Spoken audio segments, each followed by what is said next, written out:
Bonjour et bienvenue à l'émission Vie de foi. Aujourd'hui, nous parlons de l'économie du royaume et aujourd'hui, on va se poser une question. Bien, peut-être que vous avez déjà eu cette question-là et souvent, des chrétiens m'ont posé la question ou me parlent un peu de leurs problèmes financiers puis ils se disent, bien, est-ce que le pasteur Joël va pouvoir m'aider? Bien, gloire à Dieu, j'espère que je vais pouvoir vous aider si vous êtes dans cette situation-là. Peut-être vous êtes là puis vous vous dites, bien moi, là, j'ai donné ma dîme au Seigneur, j'ai semé et je ne vois pas de récolte. Qu'est-ce qui se passe? Est-ce que Dieu préfère certaines personnes? Mais pourquoi je ne vois pas de différence lorsque je remets mes dîmes au Seigneur? Bien, c'est une bonne question, n'est-ce pas? Et aujourd'hui, on va voir 7 raisons pourquoi certains chrétiens ne voient pas de percée dans leurs finances.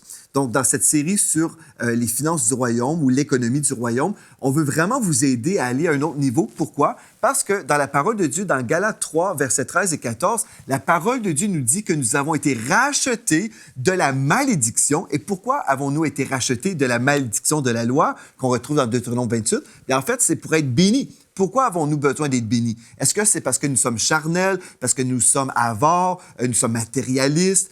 Non, ce n'est pas parce que nous sommes superficiels. Dieu, en fait, a envoyé son Fils Jésus sur cette terre. Il est venu ici, parmi nous, parmi les hommes. Il est mort sur la croix. Il est ressuscité d'entre les morts. Il a été victorieux sur la mort. Il a tout fait ça par amour pour nous délivrer de toutes les œuvres de Satan. Et nous comprenons dans Deutéronome 28 que la pauvreté fait partie de la malédiction de la loi. Dieu n'a pas mis Adam et Ève dans un jardin où c'était la pauvreté, où ils devaient vraiment chercher à droite et à gauche pour essayer de trouver une petite miette pour survivre. Non, il a mis cet homme et la femme dans le jardin d'Éden où il y avait amplement de fruits, où ils pouvaient manger en abondance et puis ils étaient bien dans la bénédiction. Mais là, nous savons qu'Adam et Ève ont chuté dans le péché est entré et puis finalement, la malédiction est arrivée et puis c'est terrible. Donc, aujourd'hui, nous ne sommes plus maudits. La parole de Dieu nous dit que nous sommes bénis. Mais il y a un but. Quel est ce but-là? Bien, le but, c'est d'être une source de bénédiction. Mais si nous sommes toujours limités financièrement, c'est difficile pour nous d'être une bénédiction.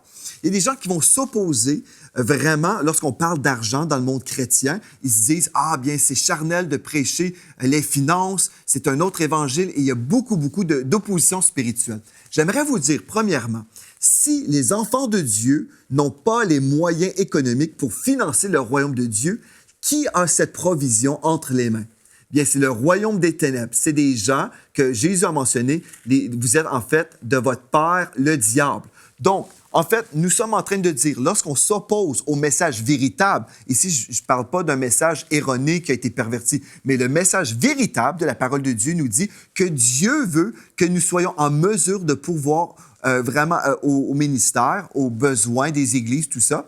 C'est ça qu'on retrouve dans la parole. Mais si on dit non, moi je veux être pauvre ou je veux même faire le vœu de pauvreté parce que Dieu veut que je sois humble comme ça, mais en fait, nous sommes en train de dire que les ressources que Dieu a placées ici sur cette terre, en fait, ces ressources-là sont réservées pour le royaume des ténèbres. Donc voilà, diable, monsieur le diable, tu peux prendre cet argent et financer les casinos, les bars, les tavernes, le crime, tout ce que tu veux. Voilà, nous te remettons toute cette provision que Dieu a déposée sur cette terre. Nous, on ne veut rien savoir de ça parce que Dieu veut qu'on soit pauvre et humble. Mais ça, c'est vraiment l'évangile de la pauvreté que très peu de personnes dénoncent. Les gens sont toujours en train de dénoncer le message que je vais vous prêcher parce qu'il y a eu des personnes qui sont allées à l'extrême, qui ont été déséquilibrées. Pouvons-nous croire la parole de Dieu et être équilibrés? J'aimerais vous dire que oui, à l'émission Vie de foi, nous voulons être équilibrés dans la parole de Dieu. Et puis, c'est ça qu'on va voir ensemble aujourd'hui en répondant à la question, mais pourquoi? Pourquoi je ne vois pas de percée? Si vous avez déjà été comme ça, bien aujourd'hui, c'est votre journée où vous pourrez recevoir votre délivrance et recevoir la connaissance de Dieu. J'ai lu un livre et c'était le frère Kenneth E. Hagin, le père, qui écrivait un peu des choses sur les finances. Il partageait son témoignage personnel demandant au Seigneur, mais Seigneur, pourquoi je ne vois pas de percée dans mes finances? Et puis le Seigneur lui a dit, la raison pourquoi tu ne vois pas de différence, c'est à cause d'Ésaïe, chapitre 1, verset 19. Il a dit, va lire Ésaïe, chapitre 1, verset 19, et tu trouveras la réponse. Puis là, le frère Hagin a lu le texte qui dit, si vous voulez et si vous m'écoutez, vous mangerez les biens de la terre ou les meilleures productions du pays, selon la version Louis II. Donc, le frère Hagin dit, il lisait le texte, « Si vous voulez et si vous m'écoutez, vous mangerez les biens de la terre. » Et ensuite, il a dit au Seigneur, « Mais Seigneur, c'est justement ça, je ne comprends pas. Si vous voulez, si vous m'écoutez, je t'écoute, Seigneur. Je remets mes dîmes, je fais des offrandes, mais je ne vois pas de différence. Mais Seigneur, qu'est-ce qui se passe? Pourquoi? » Dieu a dit, relis le texte, « Si vous voulez et si vous m'écoutez, il ne comprenait toujours pas. » Finalement, Dieu lui a révélé. Le texte commence en disant, « Si vous voulez et si vous m'écoutez. » En fait, le frère Hagin est en train de remettre au Seigneur sa dîme, mais il faisait à contre-cœur. Ce n'était pas une expression d'amour pour le Seigneur. C'était vraiment un geste d'obéissance, c'était bien, mais il ne voulait pas vraiment. Si vous voulez et si vous m'écoutez. Lui, il écoutait, mais il ne voulait pas vraiment. Son cœur n'était pas là. Le Seigneur n'était pas son trésor ultimement parce qu'il faisait à contre-cœur. Et Dieu, aujourd'hui, nous dit peut-être la raison pourquoi vous ne voyez pas de différence dans vos finances ou vous ne voyez pas de récolte dans votre vie, c'est parce que vous semez, vous honorez le Seigneur, vous écoutez, oui, mais votre cœur n'y est pas. Si vous voulez et si vous écoutez, donc on doit remplir les deux conditions. On doit vouloir et écouter. Pas simplement écouter, mais on doit, oui, écouter, mais vouloir le faire aussi. Et dire, Seigneur, je t'ai préparé mon offrande. Vous savez, il y a des gens qui viennent dans nos églises et puis ils vont remettre leur dîme, dans le panier, c'est très bien. Et là, ils vont faire ça comme, ils vont remettre leur dîme au Seigneur comme si c'était un paiement pour Visa, Mastercard, je ne sais pas, des comptes, des factures. Hein? On reçoit des factures par la poste et puis là, on doit régler nos choses. On va sur Internet, on va payer nos comptes. Voilà, c'est fait. Et puis là, on peut même prendre notre dîme comme étant un compte qu'on doit payer.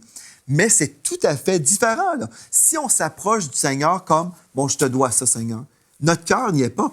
Et on ne peut pas s'attendre de recevoir quelque chose de Dieu à ce niveau-là. Vous savez, il y a des gens même qui vont remettre leur dîme au Seigneur et puis, admettons, c'est 50 $ et 13 sous. Et là, on va se dire, mais pourquoi 13 sous? Bien, c'était ma dîme. Ah, c'était ma dîme. C'était exactement le montant. Je ne donne pas une scène de plus. Je vais donner exactement ma dîme. Ça, c'est vraiment une mentalité légaliste. C'est des gens qui sont sous la loi et qui ne donnent pas selon leur cœur. C'est pas vraiment selon leur cœur, c'est selon un sentiment d'obligation. Et quand nous sommes dans cette situation-là, bien, c'est difficile de voir une différence dans nos finances. J'aimerais vous poser la question. Avez-vous déjà donné une carte cadeau, admettons, pour l'anniversaire d'un ami? Vous lui avez remis une carte cadeau d'un magasin qu'il aime, mais vous avez remis le cadeau, c'était 50 $ et 13 sous. Non, je ne pense pas. Je vous donne ça comme exemple, là. Mais votre ami dirait, mais pourquoi le 13 sous? Pourquoi vous n'avez pas arrondi à 51 ou je ne sais pas, mais pourquoi 13 sous? Parce que nous, les chrétiens, des fois, si on a une vision légaliste, c'est comme ça qu'on va faire, ou 49 et 13, ou peu importe. On devrait arrondir parce que, en fait, les dîmes, c'est une expression de notre amour pour le Seigneur. Il y a tout un courant aussi, j'aimerais ouvrir la parenthèse. Il y a des gens qui sont constamment là contre la dîme, qui prêchent contre la dîme, disant « On n'est pas obligé, nous ne sommes plus obligés aujourd'hui, c'était sous la loi. » Ils ont raison en partie, c'était sous la loi, mais aussi ce qu'ils oublient, c'est que la dîme a été instaurée avant la loi. Donc, c'est le système économique que Dieu a établi pour financer son royaume. La dîme était là avant la loi, pendant la loi et même après. Si vous voulez décortiquer la dîme, je vous invite à écouter la série que j'ai faite dans le Disciple victorieux où j'ai parlé justement de la dîme et comment toutes ces choses-là fonctionnent. Mais en gros, la dîme, c'est 10 % de notre revenu, 10 % qui est réservé, consacré pour le saint service de Dieu. Donc, cette portion de nos revenus appartiennent au royaume de Dieu. Et Dieu s'attend qu'on va remettre cette portion pour financer son royaume. Ensuite, on peut donner selon notre cœur, on peut donner des offrandes d'amour au Seigneur. Et c'est ça que Dieu veut voir. Il veut voir notre cœur. Et puis ici, le frère Hagin a découvert malheureusement qu'il donnait, ou heureusement parce qu'il a pu changer, mais il avait donné pendant un temps juste d'une façon légaliste.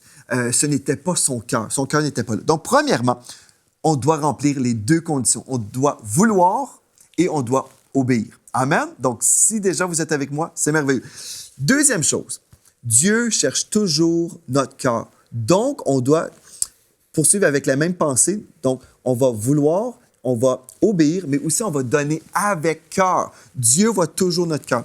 Dans 2 Corinthiens chapitre 9 et au verset 7, il est écrit que chacun donne ce qu'il aura décidé en son cœur, selon son amour pour Dieu, en d'autres mots.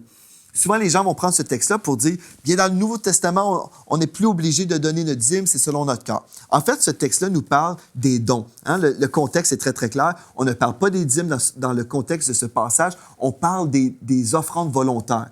Donc, dans une offrande volontaire, c'est justement volontaire. On va donner selon notre cœur. Mais on peut se poser la question, est-ce que j'aime Dieu véritablement?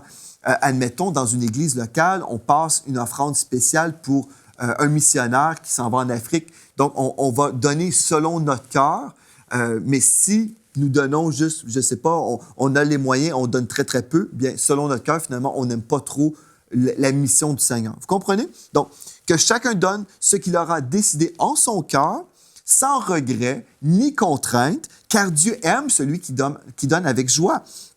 Dans la version français courant, non pas à regret ou par obligation. Ou dans la traduction Sassi, nous lisons « non avec tristesse ni comme par force ».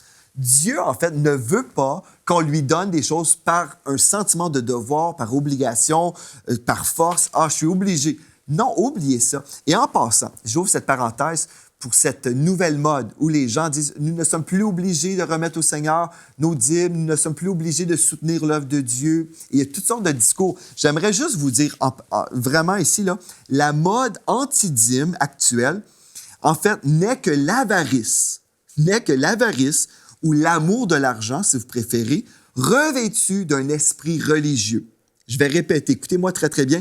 La mode anti-dîme que nous retrouvons partout en ce moment n'est que l'avarice ou l'amour de l'argent. Les gens qui aiment l'argent, revêtus d'un esprit religieux. Parce que c'est les religieux qui vont dire non, on n'a pas besoin de faire ceci ou cela. Pourquoi je dis ça? Parce que l'amoureux de Dieu véritable ne recherche jamais un moyen de donner moins à Dieu, mais toujours plus. Quelqu'un qui aime Dieu, comme on a vu dans notre émission précédente, le roi David ne disait pas, est-ce que je suis obligé, est-ce que c'est le minimum que je peux donner à Dieu, est-ce que je peux m'en sortir en donnant moins que... Non, quelqu'un qui aime Dieu ne sera même pas limité à 10 %. Un amoureux de Dieu a même la vision de donner plus. J'ai connu le témoignage d'un frère qui disait « Mon rêve, c'est de donner 90 % de mon salaire pour financer le royaume de Dieu. » Parce que cette personne avait vraiment compris que, en fait, le royaume de Dieu, c'est ça qui compte. Là, je ne dis pas que vous devez donner 90 % de votre salaire. Ce n'est pas ça que je suis en train de dire. Je suis en train de dire les amoureux de Dieu aiment Dieu. Les amoureux de Dieu aiment son royaume. Ils aiment ça semer. Ils ne recherchent pas une façon de donner le moins possible à Dieu. Ceux qui font ça, c'est juste des religieux qui ne veulent pas soutenir l'œuvre de Dieu. Et puis, moi, je ne veux pas prendre du temps de plus aujourd'hui pour argumenter. Je trouve ça tellement stupide et ridicule. Honnêtement, je vous parle vraiment de mon cœur. Pour moi, c'est comme ça. Donc, Dieu cherche toujours notre cœur. Est-ce que votre cœur est pour le Seigneur? Est-ce que Dieu est votre trésor? Est-ce que la maison de Dieu est votre trésor? Donc, c'est peut-être la raison pourquoi vous ne voyez pas de récolte ou de changement, de percée aujourd'hui. C'est parce que peut-être votre cœur n'y est pas. Troisième raison. Tout comme un agriculteur, nous devons semer véritablement. Nous devons semer véritablement. Je pense que c'est juste dans le monde spirituel où on s'attend finalement que Dieu va tout faire sans qu'on fasse quelque chose.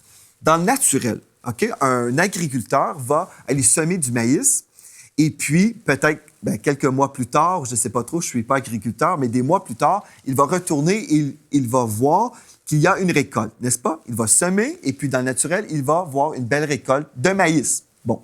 Mais dans le spirituel, c'est la même chose. Il y a des chrétiens qui vont juste remettre au Seigneur leur dîme, mais ils ne font jamais de semences. Ils ne vont jamais faire des offrandes volontaires. Ils vont juste ne pas voler Dieu, selon Malachie 3, n'est-ce pas? On retrouve, donc, les dîmes, en fait, ce n'est pas un don encore. On n'a juste pas volé Dieu. Parce que la dîme appartient au Seigneur.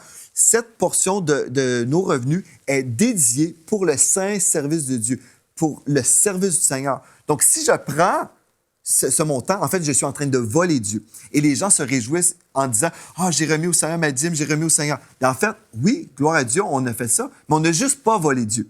On n'a simplement pas été voleurs. Donc, OK, c'est bon de le faire, mais en gros, on devrait tous honorer le Seigneur avec le minimum. Surtout dans l'Ancien Testament, si on dit « Ah, c'était sous la loi », même si on sait que c'était avant la loi, mais admettons, c'était juste sous la loi, puis on devrait, sous la grâce, donner encore plus. Bien, en tout cas, bref. Donc, ici, tout comme un agriculteur, on doit semer dans le spirituel. Donc, on va honorer Dieu, on ne volera pas Dieu, on va lui remettre les dîmes Et quand je dis ça, on va remettre à notre église locale, là où nous sommes nourris spirituellement. Je vais semer dans mon église locale, mais là, je peux faire des offrandes dans mon église locale, dans des ministères de télévision. Je peux semer à la radio, je peux semer dans la mission. Bref, je peux semer n'importe où, selon la direction du Saint-Esprit, selon mon cœur, parce que le Saint-Esprit habite dans mon esprit et il va me diriger. Amen. Donc, ici, je veux comprendre que je dois faire quelque chose. C'est juste dans le spirituel où on va retrouver des gens qui vont dire « Mais Seigneur, je comprends pas pourquoi je ne vois pas de récolte. J'ai remis ma dîme et puis je ne vois rien. » Mais là, Dieu pourrait vous poser la question « Oui, mais est-ce que tu fais des semences? » Non, mais pourquoi t'attends-tu de voir une récolte?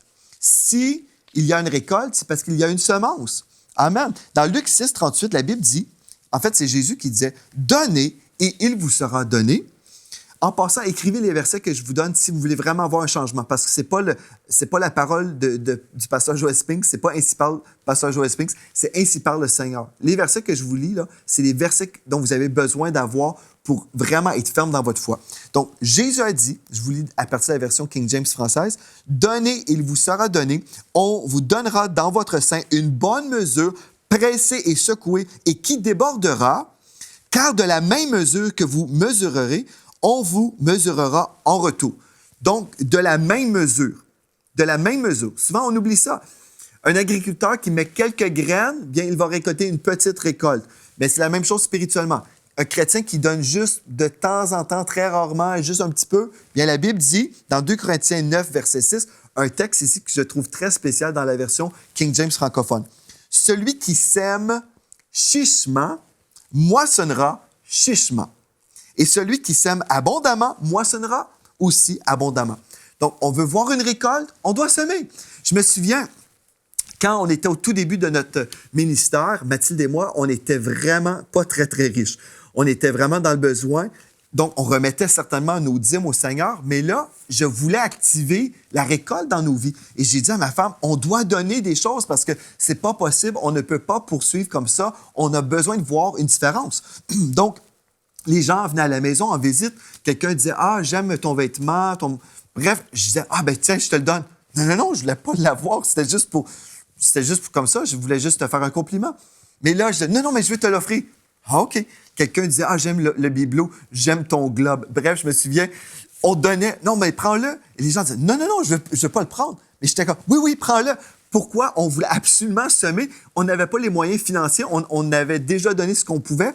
Mais là, je voulais activer les dons, je voulais activer la récolte dans nos vies. Et puis, c'est ça qu'on a fait. Mais des chrétiens qui ne font jamais de semences ne peuvent pas s'attendre de voir une récolte. Je vais vous lire maintenant le même verset, 2 Corinthiens 9, 6, dans la version Bible des peuples. Il est écrit, « Celui qui sème pauvrement fera une pauvre récolte. Celui qui sème largement fera une grande récolte. » Ou dans la parole de vie, la Bible dit, « Celui qui sème peu de graines récolte peu, et celui qui sème beaucoup de graines récolte beaucoup. » Donc, voilà des lois spirituelles que Dieu a établies. Si on dit, « Bien, moi, je donne ma dîme, mais on ne fait rien d'autre, on ne fait jamais d'offrande volontaire selon notre cœur, on ne fait jamais de semences à droite et à gauche, on ne verra pas de récolte. » OK? Donc, vous comprenez ça? Donc, le troisième point, tout comme un agriculteur, vous devez semer véritablement. Et si vous êtes en couple en ce moment, vous visionnez cette émission, vous devez prendre la décision. Est-ce qu'on va le faire? Ah, mais ça va nous coûter quelque chose. Bien oui, mais Dieu le Père a envoyé son Fils Jésus, il a donné. L'amour va toujours s'exprimer avec un don. L'amour va toujours s'exprimer avec un don. Donc, si notre Père Céleste a envoyé son Fils Jésus en don pour l'humanité, pour nous sauver, nous, on devrait aussi donner au Seigneur en retour parce que nous apprécions, nous sommes reconnaissants auprès du Père pour le don de son Fils. OK, quatrième chose, nous devons reconnaître Dieu en tant que notre source. Oui, nous devons reconnaître que Dieu est notre source. Dans le psaume 50 et au verset 10, ici, je veux vous faire remarquer quelque chose d'important. « Tous les animaux des forêts sont à moi, toutes les bêtes des montagnes par milliers. » Dieu parle au verset 12, « Car le monde est à moi et tout ce qu'il renferme. » Je vais vous aider à comprendre que tout ce qu'on retrouve sur la terre, en fait, toutes ces choses-là appartiennent au Seigneur. Et dans Agé 2.8, Dieu a dit, « L'argent m'appartient, l'or m'appartient, déclare l'Éternel, le maître de l'univers. » OK. Donc, on comprend, Dieu a tout créé et tout ce qui est là, toutes ces choses-là appartiennent au Seigneur. Croyez-vous vraiment que la provision de Dieu est réservée pour Satan et puis pour son peuple? Non. Donc, si Dieu nous a donné des choses, on doit comprendre, Dieu est ma source et je dois être un canal de redistribution. Dieu est ma source. Si Dieu me parle et Dieu me dit, tu dois faire ceci ou cela, je dois obéir. Dieu est ma source. J'aimerais vous raconter un témoignage. Il y a plusieurs années, j'étais en train de tondre mon gazon et puis l'Esprit de Dieu m'a dit, tu as reçu gratuitement, donne gratuitement. Et je me souviens à l'époque, j'avais reçu cette fourgonnette, une belle voiture, je l'avais reçue en cadeau. Et puis là, l'Esprit de Dieu me dit, tu as reçu gratuitement, donne gratuitement. Et je savais que vraiment Dieu voulait que je fasse une semence, que je sème notre fourgonnette dans la vie d'une famille, d'une autre église. Une famille que je connaissais à peine. En fait, je connaissais à peine le couple. Et puis, là, au tout début, j'ai dit, arrière de moi, Satan. Parce que, non, je pensais, non, c'est impossible que Dieu me demande de remettre ma belle voiture là, à cette famille. Et l'Esprit de Dieu a continué à travailler. Tu as reçu gratuitement, donne gratuitement. Et ce verset-là, habituellement, on va l'utiliser pour parler de l'Évangile, qu'on devrait donner l'Évangile gratuitement. Mais cette fois-ci, Dieu a utilisé ce verset pour me parler de ma voiture. Je dois semer cette voiture. Et puis là, ce qui s'est produit, j'ai répondu, j'ai dit, OK, Seigneur, je vais le faire. J'ai pris le téléphone, j'ai appelé la famille en question. C'était le mari qui a répondu au téléphone. Et puis, j'ai dit, bonjour, frère, ici, c'est Joel Spinks. Et puis, j'appelle pour te dire que j'aimerais t'offrir ma fourgonnette. Et puis là, instantanément, il a raccroché. Et puis, son épouse a rappelé tout de suite après, disant, écoute, frère Joël, tu ne comprends pas ce qui s'est produit. En fait, c'est que mon mari a été comme frappé dans l'estomac lorsqu'il a entendu ta voix, lorsqu'il a entendu ton message, parce que c'était vraiment toute une histoire. Je te raconte maintenant. Donc, j'écoute l'histoire de la sœur, et puis elle dit, tu dois comprendre, c'est que depuis un certain moment, depuis 2 ans, je priais que Dieu nous donnerait une fourgonnette. Et ce jour-là, mon mari est arrivé à la maison avec une vieille voiture, et puis je lui ai dit, non, je refuse que tu vas passer tout l'été en train de réparer cette vieille bagnole. Je te l'ai dit, j'ai prié, ça fait 2 ans que je prie que Dieu nous donnera une fourgonnette et tu vas voir, mon Dieu va nous donner une fourgonnette. Et là, le téléphone a sonné et c'était toi qui nous offrais la fourgonnette. Donc, à ce moment-là, eh bien, j'ai été vraiment béni parce que j'ai entendu et Dieu a vraiment dirigé ce don. Donc, j'ai pu remettre ce don à cette famille que je ne connaissais à peine, mais que Dieu connaissait. Et si je comprends que Dieu est ma source en toutes choses, je peux relâcher ma foi et dire, bien Seigneur, j'avais besoin de cette fourgonnette, mais je la donne parce que je sais que tu vas prendre soin de nous et tu vas nous donner une autre fourgonnette ou tu vas nous donner les moyens pour s'acheter une autre voiture. Bref, Dieu, tu es ma source en toutes choses. Je relâche ma foi et je vais simplement relâcher ce que tu me dis de donner. Et je me souviens, j'ai acheté une autre fourgonnette et puis, je pense, j'ai attendu probablement 2 ans. Et puis là, j'ai appelé la banque pour savoir combien d'argent que je devais sur cette voiture. Et là, on m'a dit un montant que je trouvais astronomique. J'ai dit, mais Seigneur, mais c'est quoi ce montant? Comment ça, je dois encore autant d'argent sur cette voiture? Pourtant, bref, je ne comprenais pas trop. Et puis là, la banque me disait, monsieur, vous avez signé le contrat et puis le taux, le pourcentage là, était très, très, très élevé, là. Et puis là, j'ai compris, ah non, j'ai fait vraiment une erreur. Je me suis vraiment trompé. J'ai mal agi là, lorsque j'ai acheté cette voiture. Et puis, je me souviens, lorsque j'avais acheté cette voiture, c'était dans un temps de notre vie où j'étais très, très, très pressé. J'ai fait les choses d'une façon rapide et puis c'était mal fait. Mais j'ai prié parce que je suis un enfant de Dieu, n'est-ce pas? Et j'ai dit, Seigneur, tu m'as racheté de la malédiction. J'ai mal agi, j'étais stupide en signant ce contrat. Et puis, tu me vois, là, je dois tel montant sur cette fourgonnette que je me suis rachetée là, après avoir donné l'autre. Et puis là, j'ai dit, mais Seigneur, tu m'as racheté de la malédiction, donc je déclare que tu vas t'organiser avec mon problème. Parce que là, je dois trop d'argent sur cette voiture, même après 2 ans de paiement, c'est pratiquement le même montant qu'au tout début. Et puis Dieu a été bon, parce que dans l'espace de 2 semaines, j'ai reçu le montant vraiment, et j'ai tout payé d'un seul coup. J'ai payé cette fourgonnette dans l'espace de 2 semaines. C'était merveilleux. Dieu est bon. J'ai été racheté de la malédiction.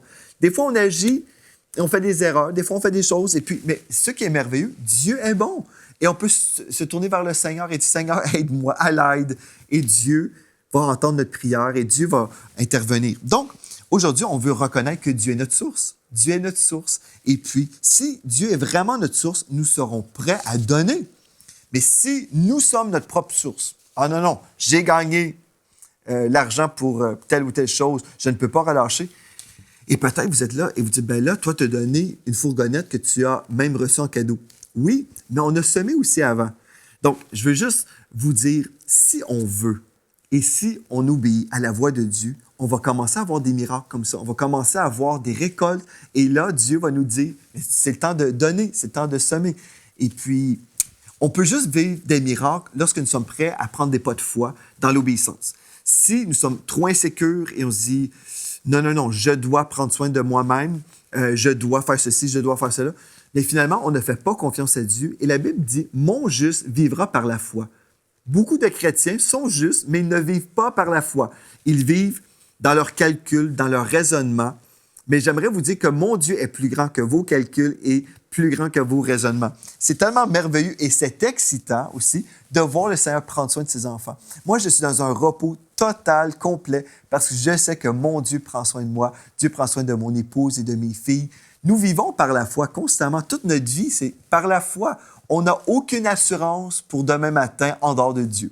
Mais avec Dieu, je suis dans la paix et j'espère que vous allez vivre dans la paix. On va poursuivre demain, parce qu'on arrive vers la fin de l'émission, on va poursuivre demain en parlant de d'autres raisons. Pourquoi certaines personnes ne voient pas des percées et je crois que vous allez pouvoir aussi inviter des amis qui ont peut-être des soucis sur le plan économique. Donc, juste pour récapituler pour aujourd'hui, il y a deux choses qu'on doit faire quand on remet au Seigneur nos dîmes et nos offrandes. Nous devons vouloir et obéir. Amen. Ensuite, on doit vraiment donner avec cœur. Donc, même au-delà de juste être en accord, mais on doit vraiment donner avec cœur, par amour pour le Seigneur. On doit semer véritablement, pas simplement s'attendre à vivre une récolte sans jamais faire de semences. Quatrième chose, on a vu, nous devons reconnaître Dieu en tant que notre source. Et demain, on va poursuivre aussi dans cette merveilleuse étude. J'aimerais ça vous inviter, si vous avez reçu quelque chose de la part de Dieu, même depuis le début de cette semaine, écrivez-moi à videfoi@enseigne-moi.com, videfoi@enseigne-moi.com, et dites-moi ce que Dieu a fait pour vous, peu importe le témoignage, que ce soit une guérison même dans votre corps, une délivrance de l'endettement, peu importe, on aime toujours avoir de vos nouvelles. On se réjouit de voir que la parole de Dieu transforme des vies. Et oui, toutes les semaines, on reçoit de multiples témoignages de personnes qui ont été touchées de la part de Dieu. Donc, on dit merci Seigneur et gloire à Dieu. Merci d'avoir été là et d'ici à demain, soyez richement bénis.